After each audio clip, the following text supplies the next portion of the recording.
Hello, and welcome to today's presentation on comprehension within literacy instruction. First, I would like to tell you a little bit about myself. My name is Jennifer Wadasek. I live in Hernando, Mississippi. I am currently seeking my degree in elementary education at the University of Southern Mississippi. I plan to graduate in the spring of 2026 and look forward to teaching my very own class. So, let's talk about comprehension. I will start my presentation by asking the question, what is comprehension? A simple definition of comprehension is the ability to read text, process it, and understand its meaning. It relies on two abilities, word reading, or being able to decode words, and language comprehension, being able to understand the meaning of the words and sentences. Today, we will discuss 9 comprehension terms and how they relate to comprehension instruction. They are comprehension strategies, text structures, informational text, literary text, metacognition, reading comprehension, summarizing, Bloom's revised taxonomy, and story elements. First, we will discuss comprehension strategies. Comprehension strategies are conscious plans readers use to make sense of text and understand what they are reading. These strategies help the reader become purposeful, active readers who are in control of their own reading comprehension. It's more than just reading words, it is understanding the meaning and the purpose of the text. For example, making connections to prior knowledge is where the reader can relate to the text from their own life or experiences. Asking questions is another example, where the reader pauses and asks themselves questions about what they're reading, such as the main idea or the meaning of a word. Text structures are the way an author organizes information in the text that shapes how the reader understands the main ideas and key points. For example, an author might use compare and contrast to highlight the similarities and differences between two or more things.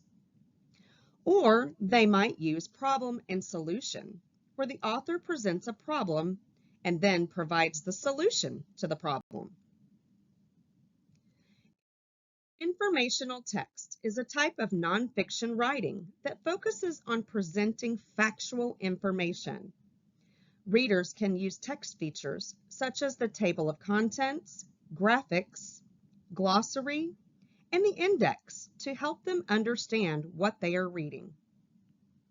Examples of informational texts include textbooks, instructional manuals, and news articles.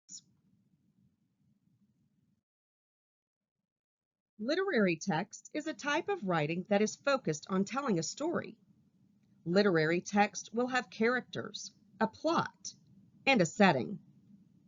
Comprehension through literary texts allow readers to develop a deeper understanding of the world through storytelling. Examples of literary texts include read-alouds, novels, and poems. Metacognition is the awareness and understanding of one's own thought process, or, like I like to say, thinking about thinking. Self-monitoring is an example here. The reader may ask themselves, am I understanding the main idea? And they may need to reread part of the text or look for context clues to help them better understand the text. Reading comprehension is the ability to understand and make sense of written text. This goes beyond just reading words, but really understanding the ideas and the concepts within the text. For example, Inferencing is drawing conclusions based on information that is not directly stated, but implied. Some may say it's reading between the lines. This skill helps the reader understand the overall theme of the passage. Another example would be sequencing, the ability to understand and recall the order of events within a text, such as identifying the beginning, middle, and the end of a story. This will help readers to connect individual details to the overall story. Summarizing is when the reader takes the key points and main ideas to create a summary or an overview of a text in their own words. This improves the reader's overall comprehension of the text and improves retention. For example, if I were to summarize the book Knuffle Bunny by Mo Willems, I might say that it is a book about a little girl who learns to talk when she loses something very important to her.